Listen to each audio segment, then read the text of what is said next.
আসসালামু আলাইকুম। সবাইকে স্বাগত জানাচ্ছি আমার দেশ স্পেশালে। সঙ্গে আছি তামান্না মিনহাজ। আমার দেশ স্পেশালের আজকের শিরোনাম, ইরানের ড্রোন কিভাবে বিশ্বে ক্ষমতার ধারণা বদলে দিয়েছে।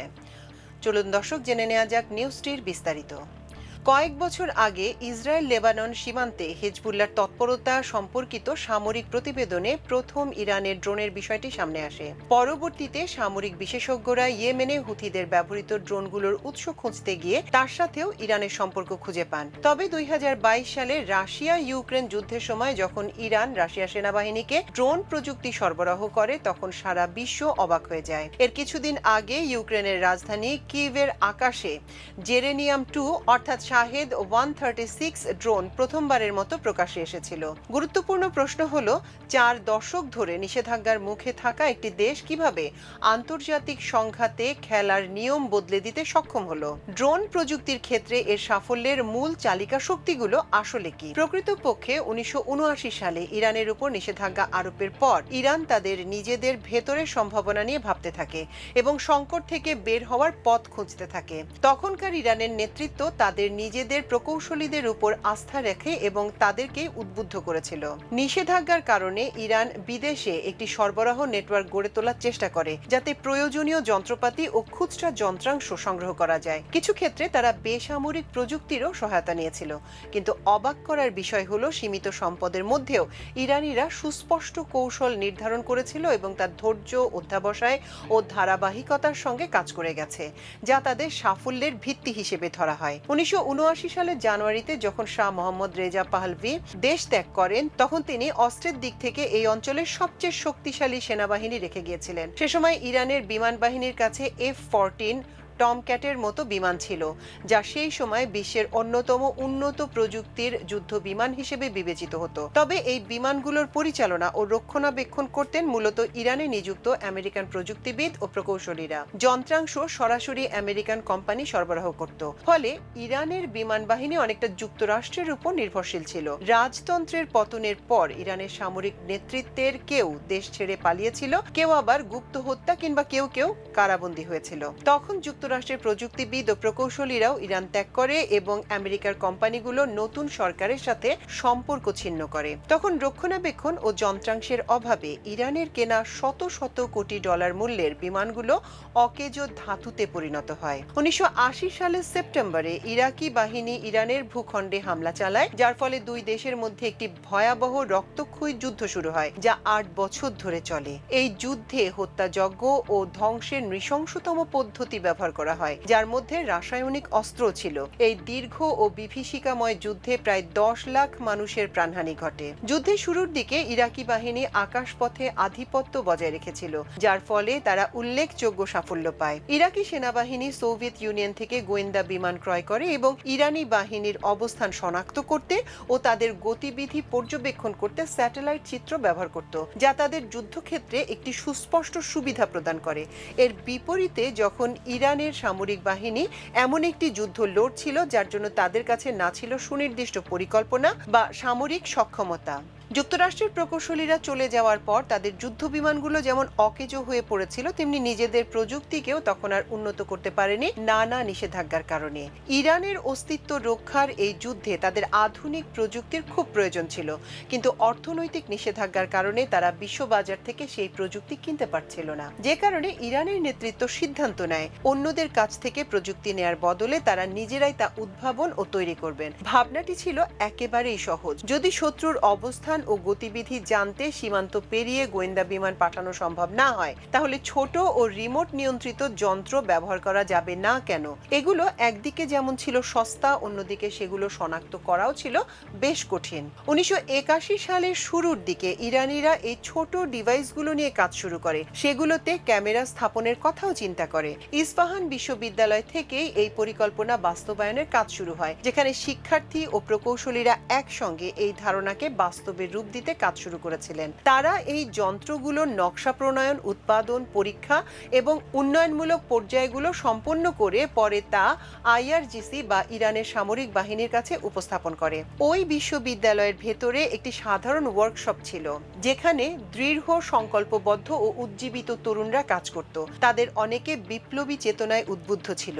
বছরের পর বছর প্রচেষ্টা, বারবার ব্যর্থতা এবং নিরন্তর সংগ্রামের পর এই তরুণরা ইস্পাহান বিশ্ববিদ্যালয়ের ওয়ার্কশপে একটি নকশা তৈরি করে। পরে খুজেস্তানের খোলা মাঠে তা উৎক্ষেপণ করে পরীক্ষা চালাতে শুরু করে। তাদের মধ্যে ছিলেন ফারশিদ নামে একজন বেসামরিক পাইলট, সাইদ নামে একজন পদার্থবিজ্ঞানের ছাত্র এবং মাসুদ জাহিদি নামে একজন পেশাদার স্বর্ণকার। প্রথমবার যখন তারা তাদের প্রাথমিক মডেলটি সামরিক কর্মকর্তাদের সামনে উপস্থাপন করেছিল, তখন কোনো কোনো কর্মকর্তা এটি নিয়ে উপহাস করেছিলেন। তারা যে মডেল তৈরি করেছিল তা দেখতে অনেকটা বাচ্চাদের খেলনার মতো। তাতে যে জ্বালানি ট্যাঙ্ক হিসেবে যে বস্তুটি ব্যবহার করা হয়েছিল তা মেডিকেল আইভি ব্যাগ, আর প্রপেলার বা পাখাটিও ছিল হাতে তৈরি। 1983 সালে প্রায় 40 কিলোমিটার দূর থেকে সেই খেলনা বিমান বা ড্রোনটি প্রথমবারের মতো ইরাকি সামরিক অবস্থানের উপর দিয়ে উঠতে সক্ষম হয়। সেখান থেকে খুব পরিষ্কার এবং ব্যবহারযোগ্য ছবি নিয়ে ফিরে আসে, যেখানে ইরাকি সামরিক স্থাপনাগুলো স্পষ্ট দেখা যাচ্ছিল। এই সাফল্যের পর থান্ডার ব্যাটালিয়ন গঠন এবং একটি নিয়মিত ড্রোন কর্মসূচি শুরুর নির্দেশ দেওয়া হয়। ইস্পাহান বিশ্ববিদ্যালয়ের শিক্ষার্থীদের ওয়ার্কশপে তৈরি এই বিষয়টি পরে আইআরজিসির তত্ত্বাবধানে আসে। তখন তারা বিমান তৈরির জন্য প্রয়োজনীয় যন্ত্রাংশ সংগ্রহ করতে থাকে। পরে আইআরজিসি দুবাইতে একটি কোম্পানি নেটওয়ার্ক স্থাপন করে এবং সিঙ্গাপুরের মধ্যস্থতাকারীদের মাধ্যমে বিভিন্ন দেশ থেকে আলাদা আলাদা যন্ত্রাংশ কিনতে শুরু করে। পরে এই যন্ত্রাংশগুলো ইস্পাহানে নেওয়া শুরু হয়। সেখান থেকে যন্ত্রাংশগুলো জোড়া দিয়ে ড্রোন তৈরি শুরু। 2022 সালে ইউক্রেন রাশিয়া যুদ্ধের সময় রাশিয়া থেকে পাঠানো একটি শাহেদ 136 ড্রোন ভূপাতিত করে ইউক্রেন, যাতে একটি মার্কিন চিপও পাওয়া গিয়েছিল। ইস্পাহান বিশ্ববিদ্যালয়ের ওয়ার্কশপের সেই ড্রোনগুলো একসময় গোয়েন্দা তৎপরতায় নিজেদের কার্যকারিতা প্রমাণ করে। 1983 সালের পর আইআরজিসি একাধিক গুরুত্বপূর্ণ যুদ্ধে ইরাকি সেনাদের বিরুদ্ধে এগুলো ব্যবহার করে। তবে 1987 সাল থেকে রাত ব্যাটালিয়নের প্রকৌশলী ও সামরিক সদস্যরা শুধু নজরদারির জন্য নয়, ড্রোনকে আক্রমণাত্মক অস্ত্র হিসেবে গড়ে তোলার ধারণা নিয়েও কাজ শুরু করেন। যদি কোনো ড্রোন শত্রুর অবস্থানের উপর দিয়ে উড়ে তাদের গতিবিধির ভিডিও ধারণ করতে পারে, তাহলে সেটিতে অস্ত্র যুক্ত করলে তার সরাসরি আঘাত এনেও শত্রুপক্ষকে ধ্বংস করা সম্ভব। এমন ধারণা থেকে পরবর্তীতে মোহাজের ড্রোন তৈরি করা হয়। 1988 সালে ইরান ছিল সেই প্রথম দিকের দেশগুলোর একটি যারা সশস্ত্র বা পাইলটবিহীন আকাশযান বা ইউএভি যুদ্ধক্ষেত্রে ব্যবহার করতে শুরু করে। যদিও বর্তমানে যুক্তরাষ্ট্র, তুরস্ক ও ইসরায়েল ড্রোন উদ্ভাবন ও ব্যবহারের শীর্ষস্থানীয় হিসেবে পরিচিত।